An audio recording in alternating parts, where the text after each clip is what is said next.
And very warm welcome to news with Fariya Idrees. कई दहाइयों से अफगान सरजमीन का पाकिस्तान के खिलाफ इस्तेमाल जारी रहा है। माजी में भारत नवाज हुकूमतों के दौर में खुलकर पाकिस्तान मुखालिफ दहशतगर्द तंजीमों को अफगानिस्तान के अंदर पनाह मिलती रही है। पाकिस्तान इस हवाले से आवाज़ भी उठाता रहा है। अमेरिका के अफगानिस्तान से इनखला के बाद बिल्कुल मंजरनामा तब्दील हुआ। जब वहाँ पर तालिबान बरसर इक़्तिदार आए तो पाकिस्तान को एक उम्मीद पैदा हुई कि ये हुकूमत माजी की तरह अपनी सरजमीन को शायद पाकिस्तान के ख़िलाफ़ अब इस्तेमाल नहीं होने देगी।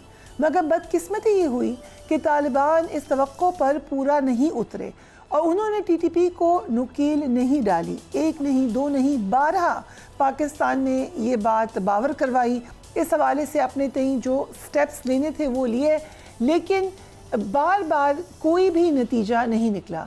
गुज़िश्ता 4 रोज़ से अफ़गान वज़ीर ख़ारजा अमीर ख़ान मुत्तकी भारत में ही मौजूद हैं।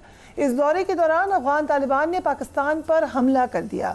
बहुत ही अफसोसनाक आप कह सकते हैं वाक़या था। शायद तालिबान भारत को ये पैगाम देना चाह रहे थे कि पाकिस्तान के ख़िलाफ़ दोनों ममालिक एक हैं। पाक फ़ौज ने फिर अफ़गान तालिबान को ऐसा सबक सिखा दिया कि शायद इंशाअल्लाह अब दोबारा वो ऐसा हमला करने से पहले 100 बार सोचेंगे ज़रूर। ISPR के मुताबिक 11 और 12 अक्टूबर की शब अफ़गान तालिबान और भारत की हिमायत याफ्ता फितनतुल ख़वारिज ने पाकिस्तान पर बिला इश्तियाल हमला किया, जिससे पसपा कर दिया गया। बुज़दिलाना हमला के ख़िलाफ़ वतन के दिफा के दौरान 23 बहादुर जवानों ने जाम शहादत नोश किया।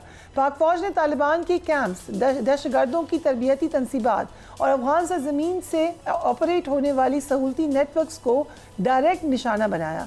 चित्राल के करीब सरहद पार अफ़गानिस्तान की पोस्ट तबाह कर दी गई, जिसमें आग लग गई।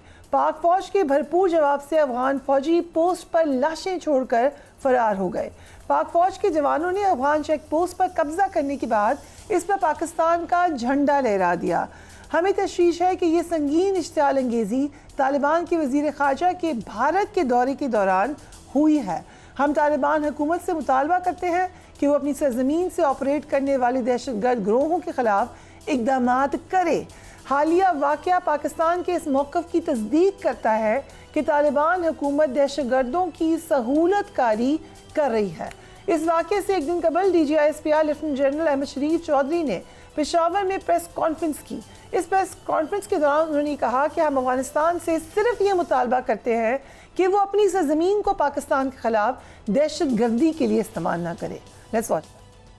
अफगानिस्तान से हमारा ब्रादर पड़ोसी इस्लामी मुल्क है। We have historical connection, cultural connections. हम अफगान हुकूमत से सिर्फ एक बात करते हैं कि आप बराए मेहरबानी आप अपनी सरजमीन को पाकिस्तान के खिलाफ दहशतगर्दी के लिए इस्तेमाल ना होने दें। बाकी हमारा उनसे ताल्लुक है, ट्रेड है, आज भी चल रहा है। अभी चंद दिन पहले आपने देखा अंगूर अड्डा के ऊपर जोन सा एक और ओपनिंग जोन सी ऑपरेशनलाइज हुई। अफगान ट्रांजिट ट्रेड भी चलता है, वहां से लोग जोन से हैं अभी भी इलाज के लिए इधर आते हैं। तो हम तो उनसे सिर्फ एक इंतहाई फेयर, इंतहाई जायज बात करते हैं कि आपने अपनी सरजमीन को नॉन स्टेट एक्टर्स, दहशतगर्द ग्रुप्स, उनकी आमाजगाह ना बनने दें।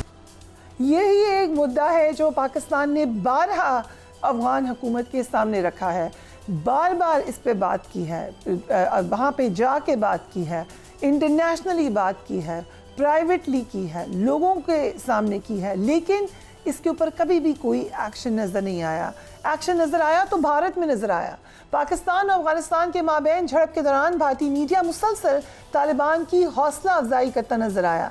एक जाने भारत में कुछ लोगों ने अफगान वज़ीर ख़ारजा की पहली प्रेस कॉन्फ्रेंस में ख़वातीन को ना बुलाने पर तनकीद की, जबकि दूसरी जानिब कुछ इंतहा पसंद मोदी नवाज सहाफ़ी माजी से हटकर तालिबान की हिमायत करते नजर आए। ये दिन भी देखना था कि भारत तालिबान की भरपूर हिमायत कर रहा है। Let's watch that. कहावत है कि picture speaks louder than words. ये जो तस्वीर आई, जो विजुअल्स आए, एम्बुलेंस खैर से दे दी उन्होंने भारतीयों ने, और बहुत सारे मामलात, साफ नज़र आ रहा है कि भारत इस दौरे को अपने डिप्लोमेटिक फ़ायदे के लिए, अपने रीजनल फ़ायदे के लिए, अपने जियोग्राफिकल फ़ायदे के लिए भरपूर तरीके से इस्तेमाल हो रहा है, और दूसरी तरफ भी उनको ये मौका भरपूर तरीके से ही दे रही है। गाज़ा में जारी 2 साला जंग ख़त्म हो चुकी है। आज इस जंग बंदी पर अमल दरामद के पहले मरहले में हमास ने 20 रगमालियों को रेड क्रॉस के हवाले कर दिया। इजराइल इसके जवाब में सैकड़ों फ़लस्तीनियों को रहा करेगा। उम्मीद यही है। यकीनन इजराइल के ऊपर एक खदशा ज़रूर रहता है, लेकिन मुआहदे के मुताबिक यही होना है। अमरीकी सदर ने आज इजराइल और मिस्र का दौरा किया। इजराइल की पार्लियामेंट से खिताब में अमरीकी सदर ने कहा कि आज से मशरिक़ वुस्ता में अमन के एक नए दौर का आगाज़ हो रहा है। Let's watch it. Khalid Chishti, thank you so much for joining अस। जो हुआ पाकिस्तान अफगानिस्तान के दरमियान, अब आप इसका लॉजिकल नतीजा क्या देख रहे हैं आइंदा वाले दिनों में?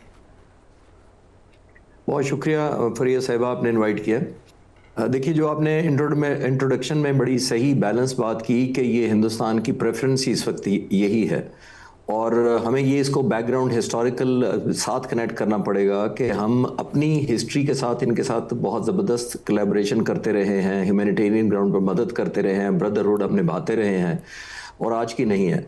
मैं कुछ चैनल्स पर बता रहा हूँ कि मैं 40 साल पहले भी जब मैं नौजवान फाइटर पायलट था तो उस वक्त भी ऑलमोस्ट यही सिचुएशन थी, लेकिन हम इन प्रोटेक्शन दे रहे थे इन्हीं अफगान रिफ्यूजीज़ को जो हमारे कैंपों में आकर पाकिस्तान ठहरे थे। इनके मुल्क पर सोवियत यूनियन का कब्जा था, इनके पीछे अफगानिस्तान से उड़कर जेट आया करते थे सोवियत यूनियन के, और वो सुपर पावर था, ज़हन में रखिएगा। हम पेशावर बेस पे मेरी पहली पोस्टिंग थी यंग ऑफिसर, तो हम इनको जाके चैलेंज किया करते थे जो जहाज़ हमारे इन पर बमबारी करने आते थे, यानी हम इनको एयर प्रोटेक्शन दिया करते थे।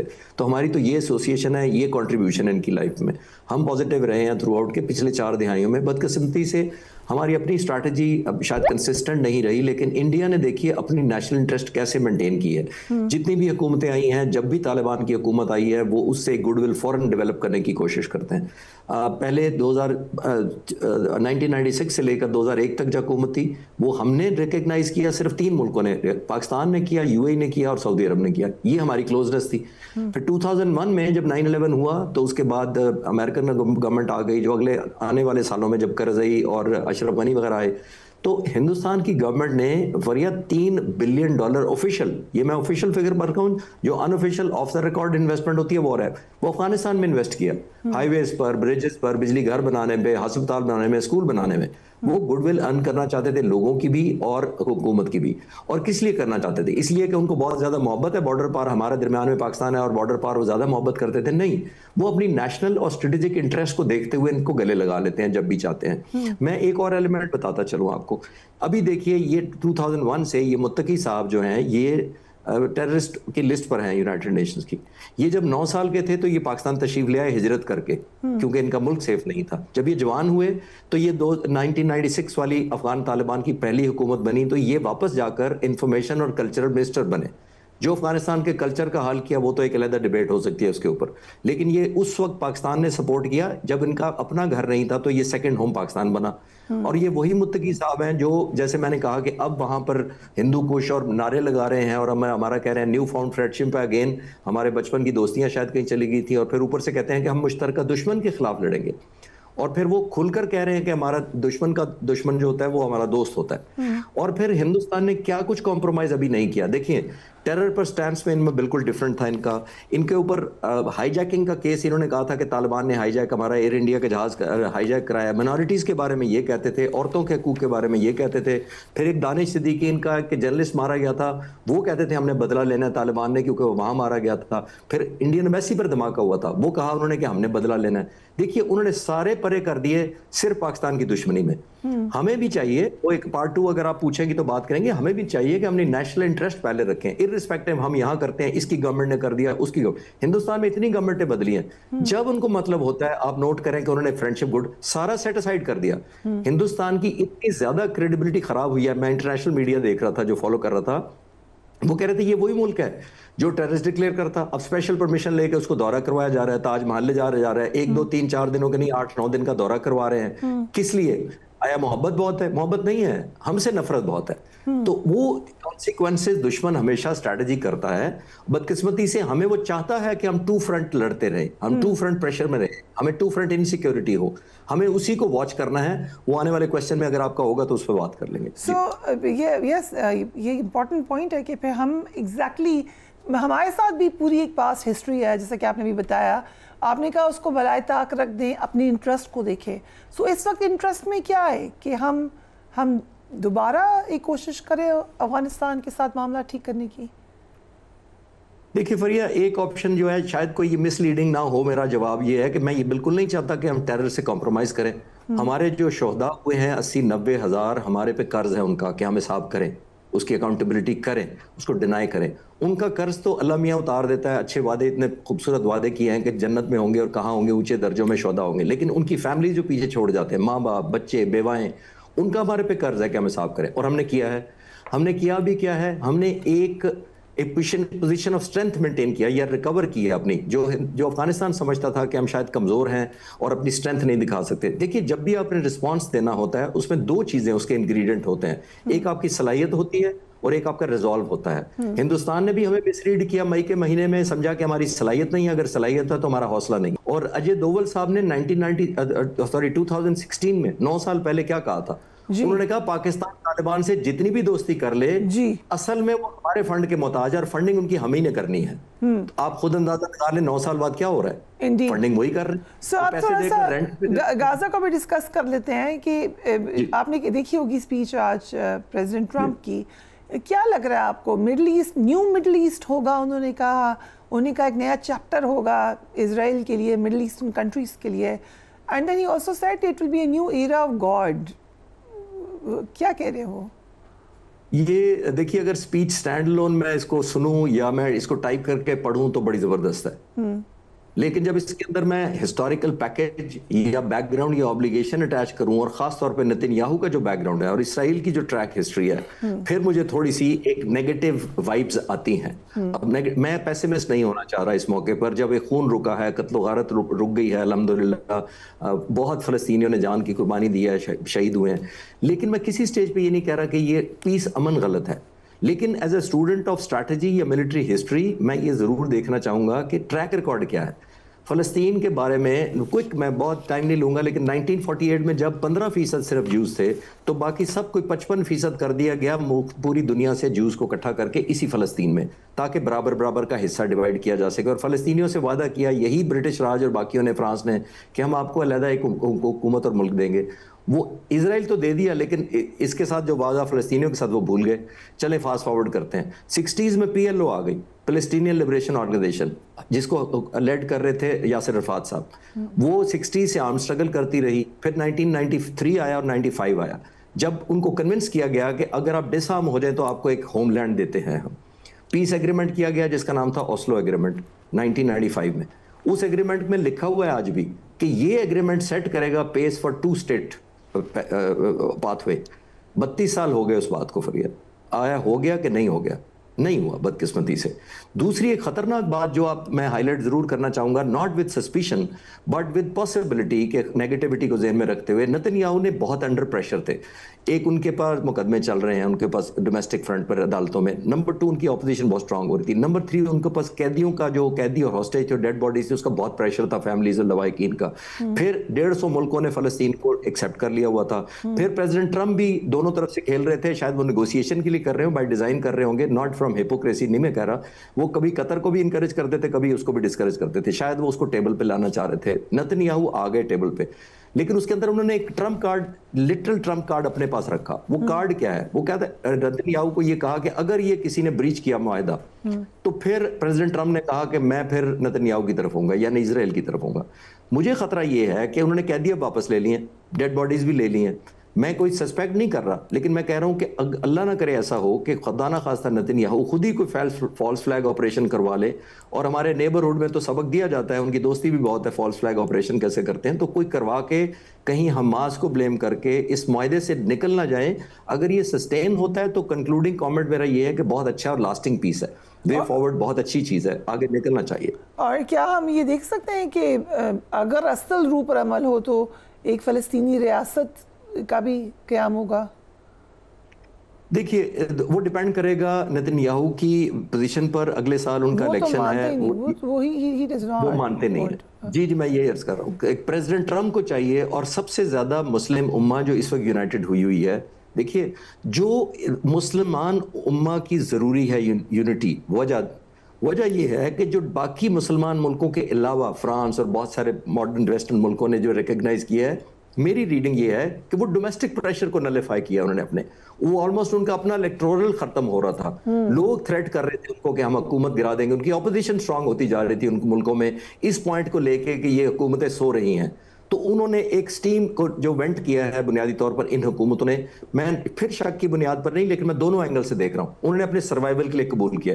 मेरा नहीं ख्याल कि वो उस तरह अब प्रेशर इंसर्ट करती रहेंगी वेस्टर्न की हुकूमतें एक इंडिपेंडेंट पैलेस्टीनियन स्टेट के लिए। उन्होंने एक स्टीम, इसको कहते हैं प्रेशर वेंट कर दिया। अल्लाह करे मुसलमान इतने मुत्तहिद रहें और आगे लेकर चले। Right, thank you so much for joining us. Will take a break, उसके बाद मजीद बात करेंगे राइट आफ्टर ब्रेक।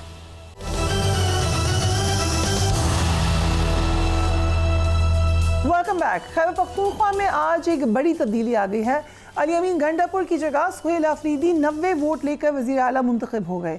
अपोजिशन ने इलेक्शन का बॉयकॉट किया। ये इलेक्शन इस लिहाज से अहम था क्योंकि अपोजिशन बार बार खैबर पख्तूनख्वा असेंबली में फॉरवर्ड ब्लॉक होने और तहरीक इंसाफ में ग्रुप बंदी के दावे मुसलसल करती रही थी। इलेक्शन से चंद दिन कबल इलेक्शन कमीशन ने अरकान असेंबली को आज़ाद भी करार दिया। उससे ये हुआ कि जो सर पे लटकती नाअहली की तलवार थी वो भी हट गई। ताहम जेल में हमने देखा कि जो जेल में कैद बानी तहरीक इंसाफ है उन्होंने की सियासत इस मामले में जीती हुई नज़र आई। बानी तहरीक इंसाफ ने जिसका कहा था कि उनको चीफ मिनिस्टर बनना चाहिए वही बन गए चीफ मिनिस्टर, और आज के इंतखाब से ये साबित हुआ कि उनकी सियासत मुकम्मल तौर पर आज़ाद है। बानी पीटीआई ने दौरान कैद पार्टी का वज़ीर आला तब्दील करके एक मैसेज ज़रूर दिया है कि जेल में तो वो है लेकिन उनकी पार्टी पर गिरफ्त इस वक्त भी मजबूत है। वज़ीर आला खैबर पख्तूनख्वा सुहेल अफरीदी ने आज मुंतखब होने के बाद कहा कि मैं इस मनसब पर आकर अपने नज़रिए से नहीं हटूंगा। Let's watch it. कोई ये ना सोचे कि आज मैं इस मनसब पर आ गया हूँ और 4-5 गाड़ियाँ आगे पीछे होंगी और 4-5 लोग मुझे सलूट करेंगे और इस तख्तो ताज को देखकर, इस शाहाना लाइफ को देखकर मैं अपने मकसद और नजरिए से हट जाऊंगा। ये आपकी भूल है। इंशाल्लाह ताला जैसा मैं था ऐसा मैं हूँ, ऐसा मैं रहूंगा इंशाल्लाह। बाकी पाकिस्तान में तो हम कुछ कर नहीं सकते, लेकिन खैबर पख्तूनख्वा में जो रेडियो पाकिस्तान को चलाया गया था उसकी इंक्वायरी में कॉल करता हूँ इंशाल्लाह ताला, उसका पता चलेगा कि इसमें कौन है। हफीजुल्लाह नियाजी साहब, हमाद हसन साहब एंड नसरुल्लाह मलिक साहब, thank you so much for joining us on the program. I start with you Niazi साहब। कहा जा रहा था कि नहीं बनेंगे वज़ीर आला, अभी भी राना सनाउल्लाह साहब ने भी कहा कि जो तकरीर थी वो म्यूटिनी के दायरे में आती है, कोई ख़ास खुश नहीं है वफाक। आपके ख्याल से ये इतना ही आसान है या आगे मुश्किलात होंगी? बहुत बहुत शुक्रिया। मुझे ये बताएं कि ये जो बातें उन्होंने की हैं, क्या अली अमीन गंडापुर ने इससे ज़्यादा सख्त बातें नहीं की? अब ये तहरीक साहब में दूसरा बंदा इमरान खान नहीं हो सकता, क्योंकि हमारे पास हर एक बैगेज है और ये बैगेज चाहे कैसा छोटा है बड़ा है, भुट्टो का और इमरान खान का कोई बैगेज नहीं होगा, लेकिन उनमें एक और क्वालिटी थी, अल्लाह ने उनको गैर मामूली क्वालिटी दी है कि उसको टॉकिंग पॉइंट बना दिया है।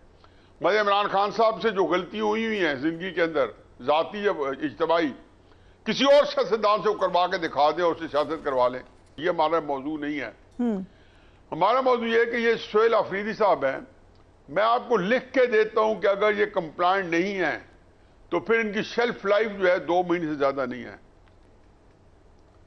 बाकी ये जो बातें कर रहे हैं ये बातें अली अमीन गंडापुर कर चुके हैं, इसलिए जरूरी है कि आज उनके पैकेज में ही है। वो ये आते ही कह रहे हैं, इससे अंदाजा लगाएं कि उनकी लिमिटेशन क्या है कि पर्ची से तो नहीं बने, लेकिन इश्क इमरान के लिए वो अपने आप में जिंदगी वक्फ कर देंगे।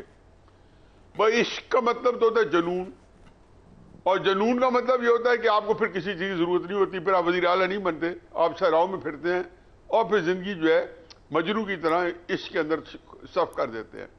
तो मेरा ख्याल है कि मुझे कोई इसमें कोई ज्यादा लंबी चौड़ी नहीं लगती, लेकिन एक चीज जो है वो बड़ी खौफनाक है और खतरनाक है, और उसका ताल्लुक सुहेल अफरीदी से नहीं है। उसका ताल्लुक सिर्फ इतना है कि जब अली अमीन गंडापुर को इमरान खान साहब ने वज़ीर आला बनाया था तो 100% ये सामने उसके पेश नज़र ये था कि वो जाके एस्टेब्लिशमेंट के साथ एक मामला फहमी करेंगे और उनके दरमियान में ब्रिज का काम करेंगे और मामला कराएंगे। जब अली अमीन गंडापुर को निकाला है तो उसकी ये वजह नहीं है कि वो बेचारे को इमरान खान उन्हें कहता कि जी आप ये करो और वो ना करते, या जिस तरीके से वो जो है वो जो कहना चाहिए अंग्रेजी में कहते हैं running with the running with the hare and hunting with the house, वो विकेट के दोनों तरफ खेलने वाले ये भी करते रहेंगे। तो उन्होंने उसको हटा के एक मैसेज दिया 5-6 महीने पहले, या कम से कम 4-5 महीने पहले कमो पेश, अगर आप देख लें, अगर आप लोगों को ज्यादा टाइम लाइन होगी, कि इमरान खान साहब का बयानिया जो है वो 2022 के बाद पहली दफा सख्त हुआ है। आखिरी बात यह है कि इमरान खान साहब जो हैं, आपको जल्द जो है अगर फौजी ट्रायल उनका नजर होता नजर आए तो कोई हैरत अचंभे की बात नहीं होगी। मैं तो खैर 2-4 दफा पहले इसको लिख चुका हूँ, साफ तौर पे भी और इशारतन भी। Okay, very interesting points. हमारे साहब, आपने ट्वीट की थी कि नहीं बनने जा रहे वज़ीर आला, उसके बाद आपने बाद में फिर ये भी कह दिया कि उनको किस तरीके से बरतरी हासिल हुई, असेंबली के अंदर उन्हें वाज़ेह मैंडेट हासिल है और फितरी तौर पर वज़ारत आला उन्हीं का हक है। PTI पहली बार गालिम गलोच से निकलकर सियासी राब्ते की तरफ बढ़ी और तमाम मुखालिफ जमातों से जमहूरी अंदाज में मुकालमा किया। अपोजिशन की तरफ से भी ANP ने डिसाइड किया कि हम इसमें नहीं इन्वॉल्व होते ज़्यादा, जो लग रहा था कि लोग होंगे फॉरवर्ड ब्लॉक के वो भी नहीं आए। सो रीज़न क्या हुई? क्या जो एक अंदाज़ा लगाया हुआ था अपोजिशन ने वो पूरा नहीं हुआ, PTI के लोग ही नहीं टूटे, या मसलहतन अभी ये डिसीजन हुआ है? देखिए फरिया, कुछ चीज़ें PTI के हक़ में जा रही हैं, लेकिन जो उनकी मुखालिफत में जा रही है वो PTI की अपनी हमाकत की वजह से जा रही है। यानी यहाँ पर आप हैं, मैं हूँ, नसरुल्लाह मलिक साहब हैं, हफीज़ुल्लाह नियाज़ी साहब हैं, हम में से कोई भी इसकी हमायत नहीं करेगा कि मैंडेट वालों का हक़ छीन ले। यानी हम सब कहेंगे कि उनका मैंडेट है, उनको दे दे, और हम कह रहे हैं। अब मामला कहाँ से आ रहा है? उनके पास मैंडेट मौजूद है, उनको आवाम ने वोट दिया है, असम्बली के अंदर उनकी अक्सरियत मौजूद है, ये एक प्लस पॉइंट है PTI का। दूसरा प्लस पॉइंट उनका ये है कि हमेशा गालम गलोच करते थे, मुखालिफिन पर तंज़ तशनीह करते थे, उनको गालम गलोच करते थे। लेकिन पहली बार PTI निकली और उसी गवर्नर से जिसने इस्तीफ़ा को रोका हुआ है, उसी गवर्नर से भी मिलने गई, उसी एमल वली से भी मिलने गई जिसको इमरान खान ने चारसद्दे में खड़े होकर गालियां दी थी, उसी मौलाना फजल रहमान की जमात से भी मिलने गए, अमीर मकाम साहब से, सबसे मकालिमा किया। ये भी प्लस पॉइंट है। अब मामला कहाँ है? यानी मैंडेट भी हासिल है, असम्बली के अंदर अक्सरियत भी हासिल है, पॉलिटिकल डायलॉग को भी आगे बढ़ा रहे हैं, इसकी हम तायीद कर रहे हैं, ये अच्छी बात है। लेकिन मामला कहाँ आ रहा है? मामला यहीं पे आ रहा है कि हर स्टेट का एक नैरेटिव होता है, एक बयानिया होता है। तमाम जमातें उससे इख्तलाफ कर सकती हैं, अपने तजावीज़ देती हैं, अपने सजेशंस देती हैं, प्रपोजल्स देती है, लेकिन उस स्टेट के मुखालिफ नहीं आती। यहाँ पर मामला PTI के साथ ये है कि वो स्टेट के नैरेटिव के बिल्कुल मुकाबिल आ गए हैं। मुकाबिल कहाँ पे आ गए? मुकाबिल यहाँ पे आ गए कि वो दहशतगर्द, वो टेररिस्ट जिसने इस मुल्क की नाक में दम कर रखा है, जिसने न सिविलियन को छोड़ा, न पुलिस को छोड़ा, और गुज़श्ता 15-20 साल से हम भुगत रहे हैं। 15-20 दफ़ा उनके साथ मुज़ाकरात भी किए स्टेट ने कि भाई असलहा फेंक दे, स्टेट रेट को मान ले, लेकिन क्या एक भी मुज़ाकरात का फ़ायदा हुआ? 2014 में नवाज शरीफ साहब प्राइम मिनिस्टर बने तो उस वक़्त उन्होंने इरफान सदीकी साहब की सरकर्दगी में एक कमेटी बनाई, उसने जाकर हंगू में मुज़ाकरात किए, वज़ीरिस्तान में मुज़ाकरात किए। वो सिलसिला आते आते इसहाक डार साहब और सादिक खान साहब तक आ गया। उन्होंने भी जाकर मिन्नतें की कि असला फेंक दे, टेररिस्ट कैंप ख़त्म करे, लेकिन ख़त्म नहीं कर रही हैं। वो कहते हैं हम लड़ेंगे, हम मारेंगे। अब PTI क्या कर रही है? PTI ये कर रही है, इमरान खान कह रहे हैं कि इनसे मुज़ाकरात करें। ओ भाई, इनके साथ 20 मरतबा मुज़ाकरात हो चुके हैं। दूसरी बात ये कि जो बात इमरान खान कर रही है वो ज़मीनी हक़ाइक़ के बिल्कुल मुख्तलिफ है। यानी आप मुज़ाकरात करेंगे, आप TTP से मुज़ाकरात करेंगे, हाफिज़ गुल बहादुर आपके मुकाबिल खड़े हो जाएंगे क्योंकि उनके आपस में मुतसादिम है। उनसे मुज़ाकरात करेंगे, दाइश मुकाबले में खड़े हो, उनके साथ करेंगे, अलकायदा मुखालिफत में आ जाएगा, के साथ करेंगे, एहरार वाले आ जाएंगे। यानी वहां तो बहुत सारे ग्रुप्स हैं और वो अपने अपने टेररिस्ट कैंप चला रहे हैं। एक ज़मीनी हक़ाइक़ ये है, सऊदी अरब के साथ पाकिस्तान का दिफाई मुआहिदा हो चुका है, वो तो बाकायदा इस जंग का हिस्सा है। अब कतर वाहिद मुल्क है जहाँ पर तालिबान का दफ्तर है, सोहेल शाहीन उनके नुमाइंदे बैठते हैं। कतर ने भी डांट पिलाई है कि आपने पाकिस्तान पे भी हमला कर दिया, आपने चौड़ा किया है। तो इस वक्त तो वो अफगानिस्तान जिसको पहले दुनिया एक्सेप्ट नहीं कर रही थी, वहां पर इंडिया ने अपने प्रॉक्सीज उतारे हुए हैं और कहते हैं जाकर पाकिस्तान में दहशतगर्दी करें। पूरी दुनिया को मालूम है, पूरी दुनिया को पता है। और इमरान खान कहते हैं कि नहीं, मैंने इनके साथ मुज़ाकरात करनी है। तो आप तो स्टेट नैरेटिव के मुकाबले आ रहे हैं। अगर आप स्टेट नैरेटिव के मुकाबले आएंगे तो फिर मैंडेट अहम है या स्टेट अहम है? सवाल ये पैदा होता है। बहुत डिटेल में बिल्कुल आपने क्लियर करके बताया नसरुल्लाह मलिक साहब। सवाल यही है कि ये जो क्लैश है ये कोई एक बेसिक मामलात का नहीं है, कोई अपने रिसोर्स का नहीं है। ये क्लैश आपकी एग्जिस्टेंस का भी है, ये क्लैश आपकी आइडियोलॉजी का भी है। State versus one political party नजर आता है ये अनफॉर्चुनेटली। तो ये सस्टेन कैसे करेगा? शुक्रिया फरियाद। देखिए, पहली बात तो ये है कि कोई ये स्टेट के खिलाफ कोई सियासी जमात का मसला नहीं है। ये मसला है इमरान खान साहब का। इमरान खान साहब ने ये जो KPK के अंदर तब्दीली लेकर आए, उसका मकसद भी ये था कि वो रियासती इदारों को इंगेज करना चाहते हैं जो किसी न किसी सूरत में उनसे बातचीत करने को तैयार नज़र नहीं आते। अली मीर गंडापुर साहब को भी उन्होंने इंगेज किया था कि भाई मेरी रिहाई के लिए आप इक़दाम करें, और अली मीर गंडापुर साहब ने कोशिशें भी की किसी न किसी तरीके से कि इमरान खान साहब की रिहाई के लिए कोई रास्ता निकल पाए। अब जो है फौरी तौर पे उन्होंने अगर KPK के वज़ीर आला को तब्दील किया तो उसका मकसद भी ये है कि वो उनसे ज़्यादा जज्बाती तकारीर करेंगे, उनसे ज़्यादा चैलेंज करेंगे रियासती इदारों को, और वो इस्टेब्लिशमेंट के ख़िलाफ़ एक बयानिया बनाने की कोशिश करेंगे ताकि वहाँ पे कोई डायलाग का, क्योंकि chief executive of the province की हैसियत से वफाकी हुकूमत के साथ बातचीत या इस्टेब्लिशमेंट के साथ कोई बातचीत का आगाज़ हो सके। रही बात कि जिसका ऐलान उन्होंने आज किया, वो जज्बाती किस्म की तकारीर करते हैं, और इससे पहले भी जब वो ये वज़ीर आला के मनसब पर फायज नहीं हो रहे थे, इंतखाब नहीं हुआ था, उन्हें एक जो है वो एक ऐसा मुकर्रर शुमार किया जाता है जो इमरान खान साहब की रिक्वायरमेंट है कि वो चैलेंज करना, बढ़के लगाना, जो अली मीन गंडापुर साहब भी किसी हद तक करने की कोशिश करते रहे। ऑपरेशन नहीं होने दूंगा। अब सवाल ये पैदा होता है कि एक सूबे के अंदर दहशत गर्दी है, और दहशत गर्दी खैबर पख्तूनख्वा के खिलाफ नहीं है, पाकिस्तान के खिलाफ है। खैबर पख्तूनख्वा की किसी हुकूमत के खिलाफ नहीं है, PTI के खिलाफ नहीं है, वहाँ की आवाम के खिलाफ है, मासूम शहरियों के खिलाफ है, और उसको भी रोकना यहाँ सूबाई हुकूमत की जिम्मेदारी है, वहाँ वफाकी हुकूमत की भी जिम्मेदारी है।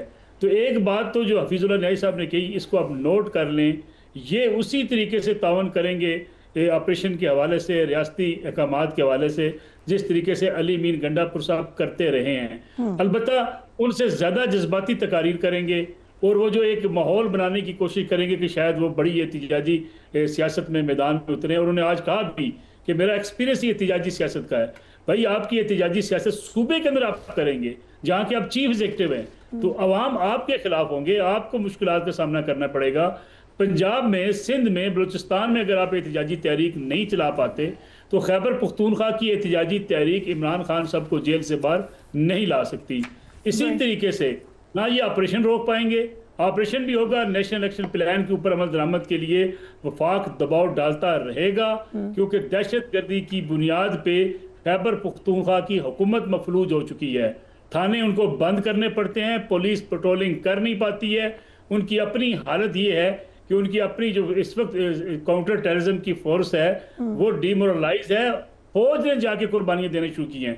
आप मुझे बताइए, फौज और पुलिस के अलावा वहाँ दहशतगर्दी से कौन लड़ रहा है? क्या जनाब chief executive of the province खुद उठ के जाके दहशतगर्दी को रोक पाएंगे? और दूसरी बात जो है, इस वक्त ना उनके बस में है कि वो फौज की मदद के बगैर कोई टारगेटेड इंटेलिजेंस बेस्ड ऑपरेशन सूबाई हुकूमत कर सके। अल्टीमेटली उनको वफाक के ऊपर डिपेंड करना पड़ेगा। हाँ, बढ़ के आप और मैं सुनते रहेंगे, टीवी प्रोग्राम्स होते रहेंगे, और ये बड़े अच्छे बच्चों की तरह रियासत की जो वफाक की पॉलिसी है दहशत गर्दी के खिलाफ, उसको अडॉप्ट करेंगे, क्योंकि इस वक्त दहशत गर्दी के खिलाफ जो हमारी रियासती पॉलिसी है किसी का बाप भी नहीं रोक सकता। वो केस तो आपको ये भी लग रहा है कि सस्टेन भी कर जाएंगे ये? देखिए, उनको ये चीजें करनी पड़ेंगी। सूबे की अगर सूबे में लॉ एंड ऑर्डर को मेंटेन करना है तो इस वक्त वो चीफ एग्जीक्यूटिव है सूबे के, ठीक है, लॉ एंड ऑर्डर की जिम्मेदारी उनके ऊपर आती है, इसलिए उनको उन चीजों पे बयानात की हद तक जरूर काम चलता रहेगा, लेकिन उनको ये टारगेटेड ऑपरेशन जो हैं वो होंगे तभी जाके आप दहशत गर्दी को रोक पाएंगे। और ख़ासतौर पर अगर मैं आखिरी जुमला कह दूँ, अफगानिस्तान ने जो हमारे ऊपर हमला किया अफगान तालिबान ने, उसके बाद जिस तरीके से हमने रिटेलिएट किया, उनको जिस तरीके से हमने एक जो है वो मुंह तोड़ जवाब दिया, उसके बाद खतरात मजीद बढ़ जाते हैं कि वहां पे एक तालिबान तंजीम जो है वो हमारे ऊपर अटैक्स कर सकती है, लॉ एंड ऑर्डर की सूरत खराब कर सकती है। राइट, हम एक ब्रेक लेते हैं, we will be right back.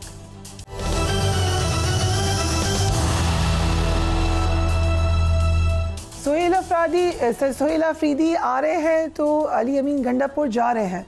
आज उन्होंने क्या स्टेटमेंट दी है, जरा वो देखिए।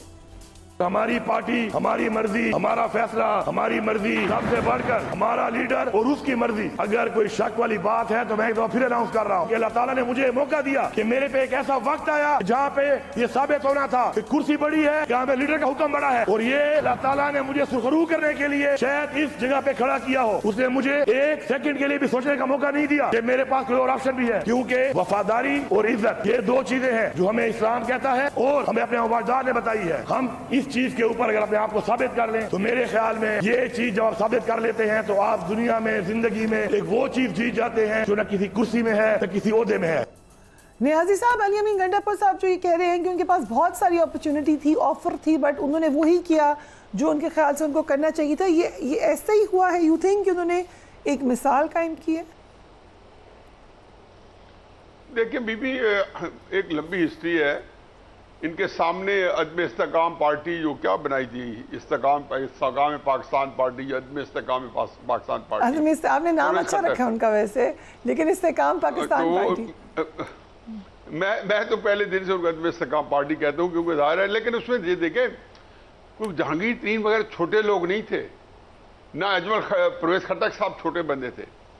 और ये बात मैंने बड़े जिम्मेदारान को कही, खुदा के वास्ते आप जब भी ये काम करोगे, पाकिस्तान की हिस्ट्री है कि ये लोग जो है ज्यादा खराब हो गए बनिस्बत इमरान खान के अपोजिशन के। देखो बाकी पार्टियों ने बड़ा अच्छा फेयर किया, पीपल्स पार्टी को देख लें, नून को देख लें, लेकिन अपने जो बंदे पीपल्स जो तरीके इंसाफ को छोड़ के गए, ये खास जहन होता है, उसके खिलाफ रिएक्शन होता है।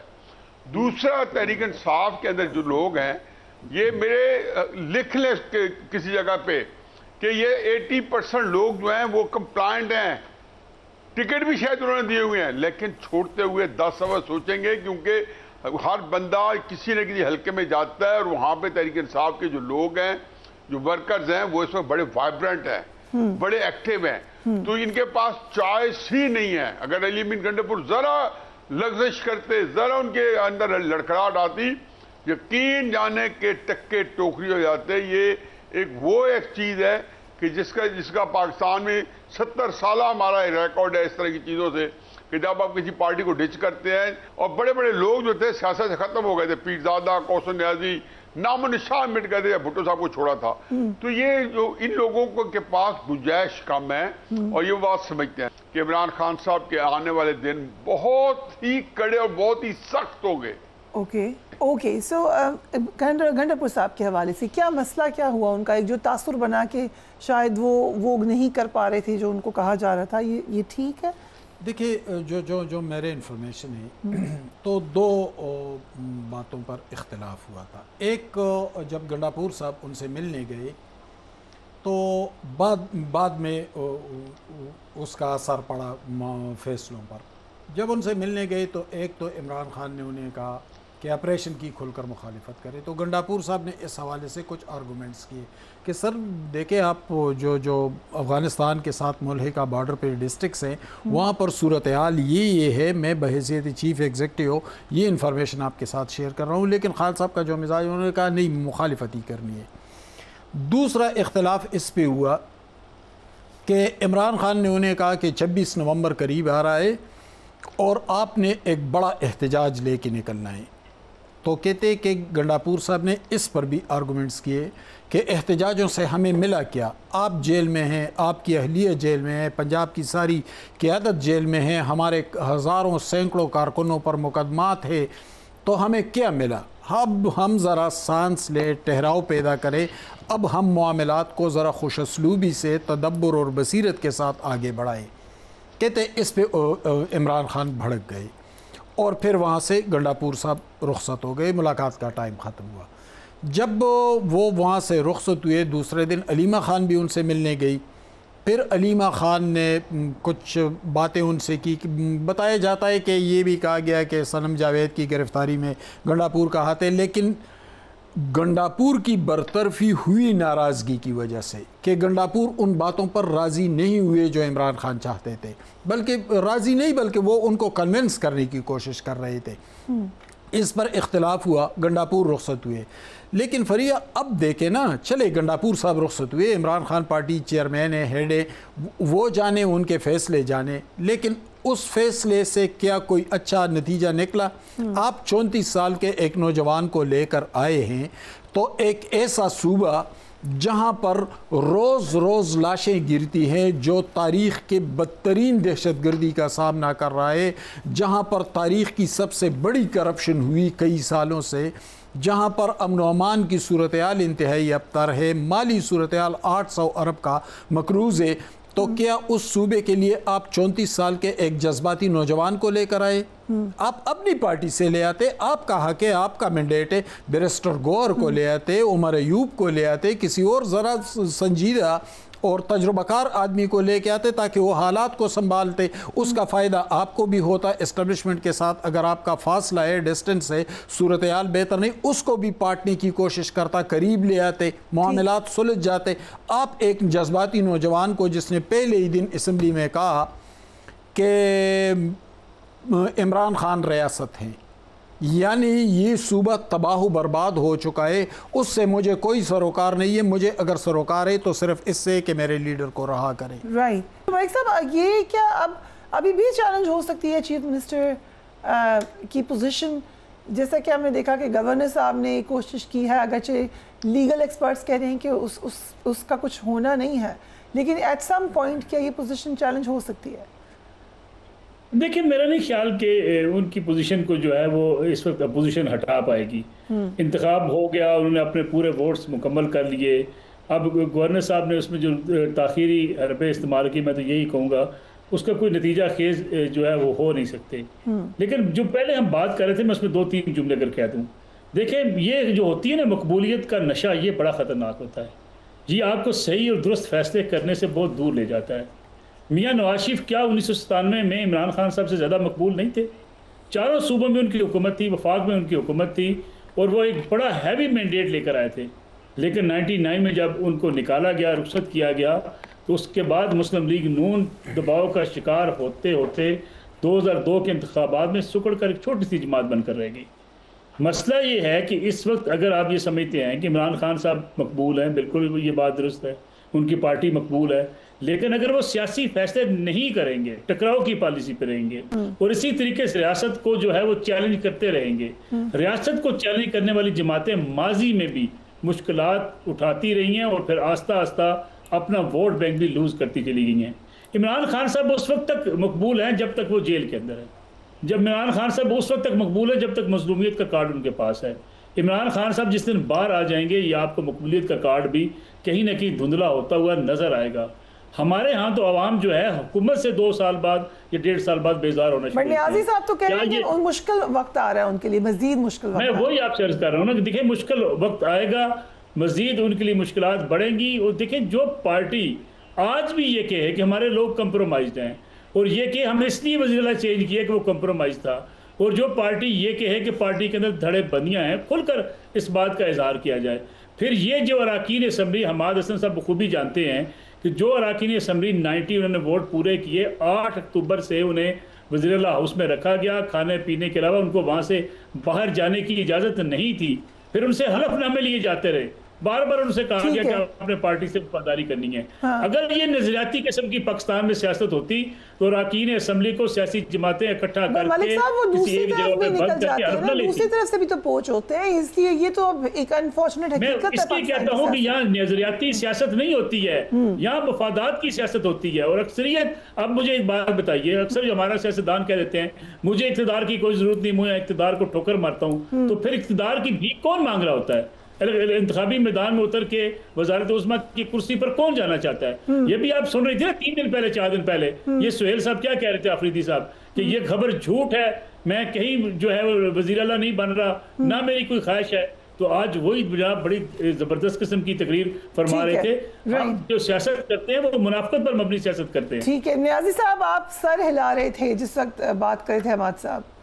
नहीं, मैं ये कह रहा था, हमाद बड़ी अच्छी बातें कर रहा था, बहुत नपी तुली, लेकिन कुछ चीजें जो होती है ना वो हम समझते हैं कि शायद ये अली मीन गंडापुर से कुछ झगड़ा ऐसा हुआ है।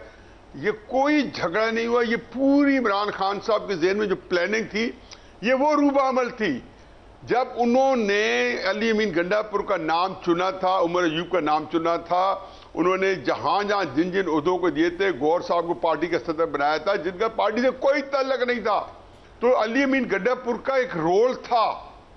अब वो रोल खत्म हो गया। जब उन्होंने तय किया कि मैंने उठाना है तो अली मीन गंडापुर जो है हंसी खुशी अलहदा हुए, और ये बात पिछले 4-5 महीने से ये बात तय हो चुकी थी। अली मीन गंडापुर की जो 5 महीने में मुलाकात हुई, और ये भी हमको मुलाकात है, नहीं कि उन्होंने बात खत्म हो गई। फुल अंडरस्टैंडिंग है, फुल समझ है, समझ नहीं, मैं असल में हम कोई नफ्सियात नहीं समझते कि मैं बता रहा हूं कि इमरान खान साहब के, अगर मुझे ये अगर इजाजत दें कि मैं उनके माइंड सेट को पढ़ सकता हूँ, जानता हूँ किसी हद तक, अब 11-12 साल में बदी कहां से कहां पहुंच चुका होगा, वो ये कि जब मैं हमेशा बार बार कहता हूं कि इमरान खान साहब हमतन जो है एक मामला फहमी करना चाहते थे, और नवाज शरीफ से भी ज्यादा एक खराब मुआहदा कर बैठते। 8 फरवरी के इलेक्शन ने उनकी सियासत में जब को दुगना चौगुना किया, तो उनको ये आया कि जी यार मेरे पास तो एक अवामी ताकत है कि अली अमीन गंडापुर को उन्होंने इसी बात के लिए वज़ीर आला बनाया था, एक ही क्वालिटी, और उनका एक पुराना एक उनका एक था, एक लेगेसी थी एस्टेब्लिशमेंट से, उनके 2-3 नस्लों से उनके साथ काम करने की। और ये मैं जाती तौर पर जानता हूँ कि उनका एस्टेब्लिशमेंट तल्लक तहरीक इंसाफ में आने से पहले भी एक अच्छा था, जिससे मैं नाम new chapter in the policy, जो भी पॉलिसी थी वो पीटीआई ने अपनी तरफ से कोशिश की है, बट लेट्स सी कि पहले पॉलिसीज में क्या हुआ, तो इस पॉलिसी का क्या नतीजा निकलेगा। Thank you gentleman for being on the program. आज के लिए इतना ही। Do give me your feedback. अपने घरवालों का ख्याल रखिएगा। अल्लाह हाफ़िज़।